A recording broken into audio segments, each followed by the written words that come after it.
እኔ አሁን በ63 64 ዘመኔ ነው። አሁን ይሄ ጊዜ እኔ ወጣትነቴ አልፏል። ግን ማለት ነው የልጆቼና የኢትዮጵያ ያልሆነ አሻራ ጥዬ አላልፍም በሚል ነው ከዚህ ሁላ ወጣት ጋራና ከዚህ ሁላ ጀግና ጋር አብሬ ስታገልና ስተራፍቅ ያን ቱልቱላ እያስለፈለፍነ ሳባረውና ስዝቀው ነበር። አሁንም ቢሆን ጀግና ይኸውላችሁ እንዴት መሰላችሁ አሁን ያለንበት ደረጃ አንደኛ በትንቢት የተቀመጠ ነው። በትንቢት የተቀመጠ ተጠብቃችሁ ጠንቃችሁ ጠብቁ፣ በሃይማኖታችሁ ሙቱ፣ ሃይማኖት ቀይሩ፣ ማተባችሁን ፍቱ የሚል መንግስት ይመጣል። የዚያን ጊዜ ልብድ ለብሰው ይመጣሉ። እሱ ሲች ቢምቢዋ እንድራለች። እኛ ደግሞ ሰውየው ነው ለብሶ ቢል ልብድ የሚመጣ መስሎን ነበር። ግን ሾፌሮች 9 ሾፌር ውስጥ እንዳለ ሁላውም የሚያውቁ ነው ማለት ነው። እና አሁን ቢሆን ትንቢቱ ትክክለኛ አይዛርጥ ሰው ምክንያቱም እግዚአብሔር አርቃሪ ወጣ ስለሆነ ማለት ነው። አይዛርጥ በሃይማኖቱ ቢሞት ይሻለዋል ወደዚያና ወደዚያ አይዛርጥ ይሄ የሚዛርጠው ሰው። ስለዚህ የሚዛርጠው ሰው ከዛሬ ጀምሮ እኛ ጎን አይሆን ይለጅ የሚጠጋት ሆነ ወደ አብይ መሐመድ ይጠጋ። በተበቀረም ደግሞ ወደ ፋኖ ወደ ደብሮ ወደ ጀግናው ገረመው ወንዳው ብርጌድ ይቀላቀል። እኛ ፍቃደኛ ነን። ስለዚህ ማለት ነው አይደለም ሊኖርባት ቀርቶ ባንዳ አይደለም ሊኖርባት ቀርቶ በዚህ መሬት አይጓዝ እንኳን ሊኖርባት ማለት ቤት ይሰራል ባንዳ ወይ ቤት መስራት ይሁን ጀግና ሙቶ ነው እሱ ሰርቶ የሚኖርባት። ስለዚህ እኛ ድል ለአማራ ነው። ድል ባለ አማራ ከአባቶቻችን ከአድዋ ዘመቻ ጀምሮ እስካሁን ድረስ በ28 በአድዋ ዘመቻ ጀምሮ እስካሁን እኛ አማራ ድል አያልፈውም። አማራ የተሰጠው እግዚአብሔር የመግዛት አቅም አለው፣ የመዋጋትም አቅም አለው። እኔ ከአባቶቻችን ወርቻ ትላልቅ አባቶች ጋር ነው ያልኩኝ። ከትላልቅ አባቶች ጋር ከአርበኛ ጋራ መሳሪያ ጃሱ ከአባቴ ጋራ ቋሪት አርበኛ ጋራ ባይሩ ይባል ወረዳ አስተዳደር ነበር። እሱ ይሰበሰቡ ነበር ቋሪትን አርበኛ አብሬ ከአርበኛ ጋር አብሬ ከአባቶች ጋር አንደኛ ሽመት ነው ጥጥም እንደመሰለ በቋሪ ሽማግሌ ደርሻለሁ።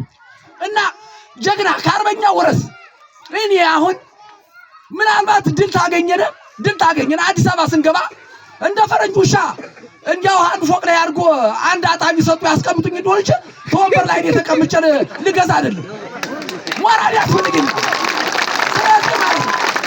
ሁላ ጀግና የቋሪት ጀግና ምናልባት አሁን አንዳንድ ልጆቻችን አንዳንድ የሚያስጠላ ነገር አለ። ለምናልባት 2 ቀን መሩ 3 ቀን ውጊያ ያገባውን እንደ ሁኔታ ቆጥሮ እንዲያመስሉት ውጊያ። ምክንያቱም መንግስት ያውጭስታ ሀገር ውስጥ ሰብስቦ ተያዘ ዳንዴ ጋር ነው የገጠመን። ስለዚህ ማለት ነው 4 ዓመትም ሊፈጅብን ይችላል፣ 10 ዓመትም ሊፈጅብን ይችላል። የኛ አባቶች እኮ 5 ዓመት ነው እኮ የተዋጉ ፈልፍሎ ገሪ አባ ማተም እኮ ቋሪት እንኳን አስረግጣት በነሐሴ እኮ በገዛ ለብሰው እኮ የኛ አባቶች እኮ ዘብ ቁመው ቋሪት ሲያስረግጡ ምናልባት ሾልኮ እንደዚህ እንዳውሩ ባንዳ ገበዘ ማርያም ላይ እዚያ ጥምቀት ወሮጃው ላይ ካምፕ ሰርተው ገሪ አባ ማተም ገብቶ ታስቦ በረጅም ወጭፎ ቅንጭናስ ሙሉ ያስወጣው። አሁን ጀግና አትሽረክረክ ገጥር ወጥፈ ተዋጋ። መጨረሻ ላይ የመጨረሻ ድላችን ነው። ስለዚህ ስላዳመጣችሁኝ አመሰግናለሁ። ለዚህ ቀን ላደረሰን ለሁሉ እግዚአብሔር ምስጋና ይግባው። 2009 ዓመተ ምህረት ዕለት ዓርብ የካቲት 23 ቀን በ3ኛ ደረጃ አድዋን ስናከብር ሌላ ተልእኮ አላቸው ተብለን ታስረናል። 18 መምህራን አድዋ ለምን አከበራችሁ ተብለን ማለት ነው። ምክንያቱም ከ1983 ዓመተ ምህረት ጀምሮ ህዋት ሰራሹ አማራ ጠልነ ስርዓት ስለነበረ የእነዚህን የጀግኖች አያቶቻችን ድል እንዳናከብር ተደርገን ተከልክለን ነበር። በባዴን አማካኝነት ግልጹን መናገር ስለፈለኩ ማለት ነው። በባዴን አማካኝነት መለስ ዜናዊ መቶ ዜልም አላሰረም ወይ ደግሞ በነበረከት ስምዖን አይደለም ያሰሩን እዚህ የነበሩ እነሱ ተከታዮች ለምን ያጼ ምኒልክ ወይ ደግሞ የአማራን የድል በዓል ለምን አከበራችሁ ተብለን እጣፋንታችን በእጃችን እንጽፋለን የሚል መፈክር ጽፈን ነበር። የዛን ስናከብር ማለት ነው። ግለሰብ ተወሮሮናል። ግማሾቹ የ4 ወር ደሞዝ ተቀጥተዋል። የኔ የ2 ወር ደሞዝ ተቀጥቻለሁ። አጼ ምኒልክ ነፃነትን ነፃ እንድንወጣ አስተምረውናል እንጂ እኛ ተቀምጠን ማንም ነፃ እንዲያወጣን አላስተማሩንም። ስለዚህ ከአጼ ምኒልክ የምንማረው ከድሮ አያቶቻችን የምንማረው ምን ማለት ነው? ነፃነታችን በራሳችን ክንድ እንድናስከብር ነው። ይሄን ያስተማሩ ለምሳሌ የገረመው እንዳወቅ ብርጌድ የሚጠራበት ክፍለ ጦር የሚነግረኛል ማን ነው? ራስ መንገሻ ቲከም አይደል እንዴ? ራስ መንገሻ ቲከም ከጎጃም የዚያ አካባቢ ተወላጅ ነበሩ። 6000 ጦር ይዘው በእግራቸው ነው ወደ አድዋ የተዋጉት። ከዚህ ከጎጃም ማለት ድል ነስተው ነው የመጡት። ድል አድርገው ነው የመጡት። ስለዚህ የነሱ ስነ ልቦና የነሱ የአያቶቻችን ስነ ልቦና በእኛ ላይ ይደርብን። ፋኖ ስስታም ነው ጥይት ሲተኩስ ከቅንድብ ፀጉር ላይ ይቀብራል እርሳስ። መልእክት እንዲያስተላልፉ የሚጋብዘው የነበልባሉ ገረመው እንዳወቅ ብርጌድ ጸጥታና ማህበራዊ ጉዳይ ኃላፊ አርበኛ ልብሞኝ አለማየሁ ይሆናሉ። እርሳቸውን አንድ በክብር ወደ መድረክ አብዞልኝ።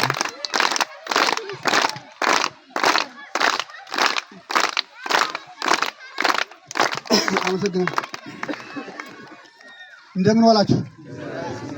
ጥሩ። ያው በርካታ ወንድሞቼ በርካታ ነገር ብለዋል። እኔ ብዙም ማለት አልፈልግም ተነሱ በላይ። ቋሪት የምትታወቀው በጋራዋ በከተማዋ ልማት በሌላ ነገር ሳይሆን ጠላትን በብሬንና በድሽቃ ወገብ ዛላ የሚሰብር በርካታ ኃይል ያላት ስለሆነ ነው። ስለሆነም እጅግ በሚያኮሩ ወንድሞቻችሁ ሞራን ብሰጡልኝ ደስ ይለኛል።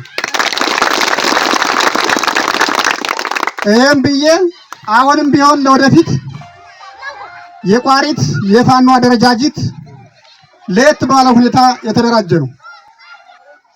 በአራት ሻለቃ ባንድ ስፔሻል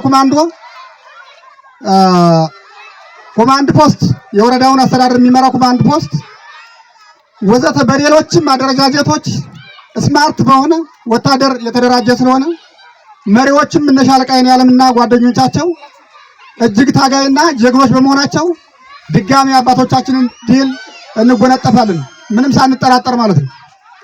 ስለዚህ አሁንም በድጋሚ ክብር ስጡልኝ ለአለቆቻችን። ይሄም ብዬ የኛ አካባቢ ማህበረሰብ የኛ አካባቢ ህዝብ ጠላት እንዲሸሽ ያደረግነው እኛ ስንዋጋ እናንተ ስትደግፉን ስለሆነ ቀጣይም ለሁለዚህ ተጎናችን እንዳትለዩ አደራ ማለት ፈልጋለሁ። አመሰግናለሁ።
የተሞላው ወረወራው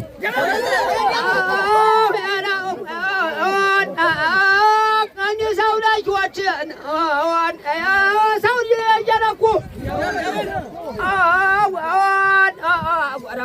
ጎራበል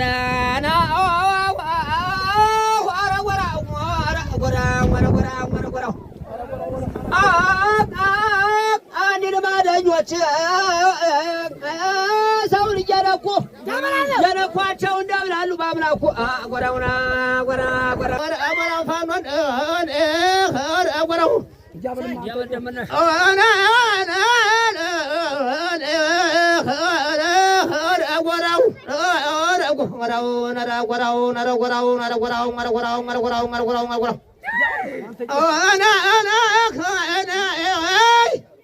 እናንተ ታማችሁ ቋሪዝና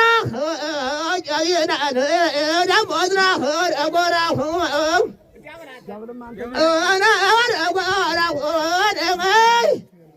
ጎንደር አለኝ ወኖራለኝ ሸዋናልኝ ጎራ ጎራ ጎራ ጎራ ጎራ ጎራ ጎራ ጎራ ጎራ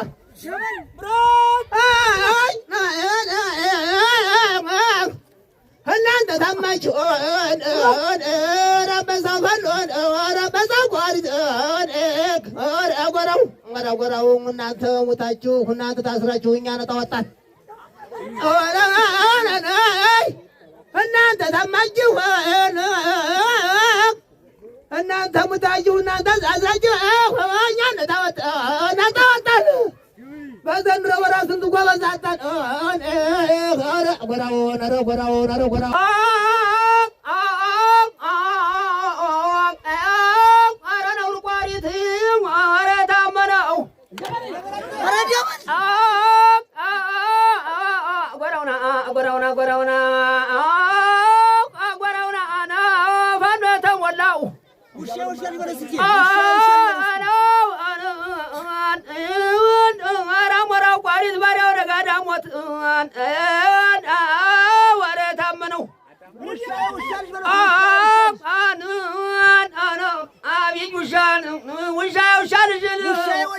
ውሻ የወለደው ናብልታ ኢትዮጵያን የካደው ጎራውና ጎራንገራጓ የዚሁን ወንድም ይፋሉ ወንድም የኮላኮለው በጋዝ ጋር ብቻ የዋለው ይገባ አንድ ብሎ ይምራው አይዘራፍዬ ገረመው ልጅ አይዘራፍዬ የነበላይ ልጅ የነፍታራሪ የነበላይ ልጅ የነደጃዝማች የነቀኛዝማች የነፍታራሪ ወንደ ቋሪት ልጅ የባለ ሱሪ አንዱን ቁጥቁጥበርሰሪ ወሳሳላን ክልትና በዛው አስቀሪ ልበለው እንጂ አይዘራፍዬ አዳማ ገዳ ዛላዶ ሜዳ እዚያ ቁልቁሌት ተድላ ገዳ ባዶ ሜዳ እዚያ ቁልቁሌት ገነት ላይ ገዳ ባዶ ሜዳ እዚያ ቁልቁሌት ማንን ወሸላ ገባ ፈራ ገባ ማለት ልበለው እንጂ አይዘራፍዬ ቋሪት ወይዘሪ ወንዶች ወንድም ሰው ታለጣሩ አይወለድም ልበለው